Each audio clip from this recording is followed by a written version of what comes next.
Hi అండి, welcome to my channel Shravani spicy kitchen. నేను మీ శ్రావణి. ఎలా ఉన్నారు అందరూ? నేనైతే చాలా చాలా బాగున్నాను. మీరు కూడా బాగుండాలని కోరుకుంటున్నాను.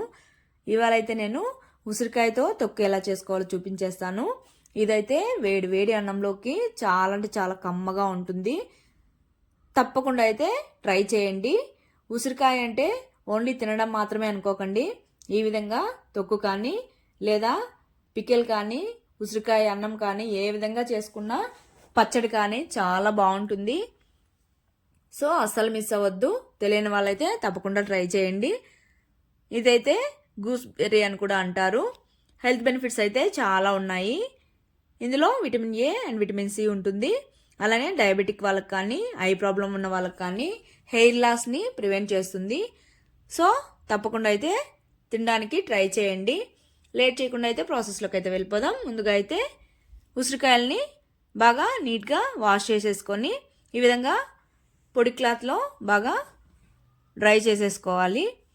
తర్వాత అయితే ఇక్కడ నేను చూపిస్తున్నట్టుగా చిన్న చిన్న ముక్కలుగా కట్ చేసేసుకోవాలి. ఈ విధంగా కట్ చేసుకొని అందులోని విత్తనాలు మాత్రం పక్కకు తీసేసుకోవాలి. తర్వాత మిగిలిన ఉసిరికాయలకు కూడా ఇదే విధంగా చిన్న చిన్న ముక్కలుగా కట్ చేసేసుకొని ఒక పక్కన పెట్టేసుకోవాలి. తర్వాత స్టవ్ మీద పాన్ పెట్టేసుకొని ముందుగా అయితే 1/2 స్పూన్ మెంతులు వేసుకోవాలి. తర్వాత శనగపప్పు 1 స్పూను, అలానే మినపప్పు కూడా 1 స్పూను వేసేసుకొని ముందుగా అయితే ఆయిల్ ఏమీ వేయకుండా మంటను లో టు మీడియం ఫ్లేమ్లోకి అడ్జస్ట్ చేసుకుంటూ ఈ పప్పులను అయితే వేయించుకోవాలి డ్రైగానే. ఈ విధంగా కాస్త వేగిన తర్వాత ఇందులోకైతే 1 స్పూను ఆయిల్ అనేది వేసుకోవాలి. ఆయిల్ వేసుకున్న తర్వాత ఇంకాస్త ఫ్రై అయ్యేంత వరకు ఫ్రై చేసుకోవాలి. కాస్త ఫ్రై అయిన తర్వాత ఇందులోకైతే ఇక్కడ ఎండుమిర్చి యాడ్ చేస్తున్నాను. మీకు మొత్తం ఎండుమిర్చి అయినా వేసుకోవచ్చు. నేనైతే మిర్చి పౌడరు ఎండుమిర్చి 2 యాడ్ చేసుకుంటున్నాను. తర్వాత 1 స్పూను ధనియాలు, అలానే 1 స్పూను జీలకర్ర వేస్తున్నాను. వేసుకున్న తర్వాత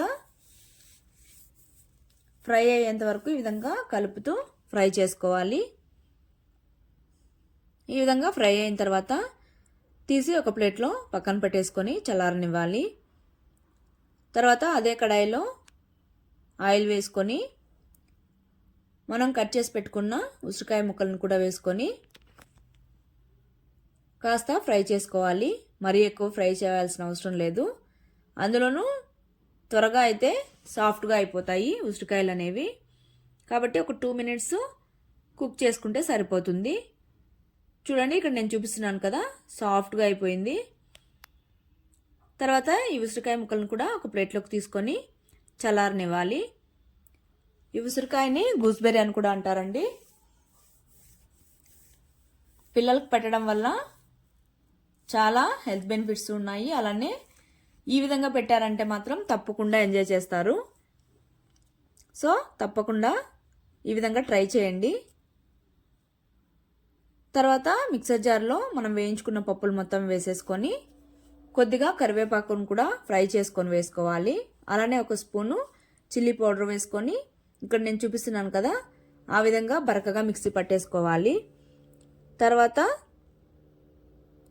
ఉసిరికాయ ముక్కలను కూడా వేసేసుకొని ఒక పల్స్ ఇచ్చి మిక్సీ పట్టుకుంటే సరిపోతుందండి. ఇందులోనే రుచికి తగినంత సాల్ట్ కూడా వేసేసుకొని మిక్సీ పట్టేసుకోవాలి. ఈ విధంగా మిక్సీ పట్టుకున్న తర్వాత ఇందులోకైతే 1/2 లెమన్ స్క్వీజ్ చేసేసుకొని మిక్స్ చేసుకుంటే సరిపోతుంది. ఇక్కడ లెమన్ మాత్రమే వేసుకోవాలి. చింతపండు వేస్తే టేస్ట్ అంత బాగోదు. మొత్తం ఒకసారి మిక్స్ చేసుకున్న తర్వాత ఈ తొక్కుకైతే పోపు పెట్టేసుకోవాలి. మొత్తం టేస్ట్ అంతా ఈ పోపులోనే ఉంటుంది. కాబట్టి పోపు మాడిపోకుండా మంచిగా వేయించుకుంటే టేస్ట్ అనేది బాగుంటుంది.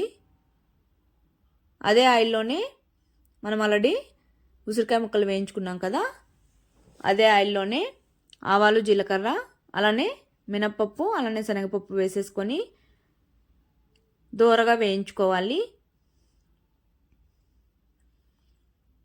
ఈ విధంగా పప్పులు వేగేంత వరకు వేయించుకున్న తర్వాత కరివేపాకు వేసుకొని కాసేపు ఫ్రై చేసుకోవాలి. ఈ విధంగా ఫ్రై అయిన తర్వాత చిటికెడు పసుపు వేసుకొని పచ్చివాసన పోయేంత వరకు 2 మినిట్స్ ఈ విధంగా ఫ్రై చేసుకోవాలి. ఫ్రై అయిన తర్వాత మనం మిక్సీ పట్టుకున్న ఉసిరికాయ తొక్కుని ఇందులోకి వేసేసుకొని పోపు తొక్కు మొత్తం బాగా మిక్స్ అయ్యేంత వరకు ఈ విధంగా మంటనైతే లో ఫ్లేమ్లో పెట్టుకొని మిక్స్ చేసేసుకోవాలి. ఈ విధంగా మొత్తం మిక్స్ అయిన తర్వాత కాసేపు ఈ విధంగా డ్రై చేసుకుంటే బాగుంటుంది. అంతే అండి, చాలా సింపుల్గా అయితే ఉసిరికాయ తొక్కు అయితే రెడీ అయిపోయింది. ఆహా, నోట్లో నీళ్ళు వచ్చేస్తున్నాయండి. ఇదైతే కాంబినేషను రైసే అండి. చపాతీ కూడా చాలా బాగుంది.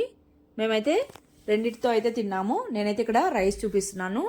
వేడిగా రైస్ పెట్టుకొని నెయ్యి తినే వాళ్ళైతే పైన నెయ్యి వేసుకొని ఈ విధంగా తొక్కుని కలుపుకొని ఒక ముద్ద నోట్లో పెట్టుకుంటే ఉంటుందండి. ఆహా, అద్భుతంగా ఉంటుంది. ఏమీ తినడానికి ఇష్టపడకుండా నోరు బాగాలేనప్పుడైతే ఈ విధంగా ట్రై చేసి చూడండి. వద్దు అనకుండా మొత్తం లాగించేస్తారు, అంత టేస్టీగా ఉంటుంది. తప్పకుండా అయితే ట్రై చేయండి. Okay, bye. Thank you for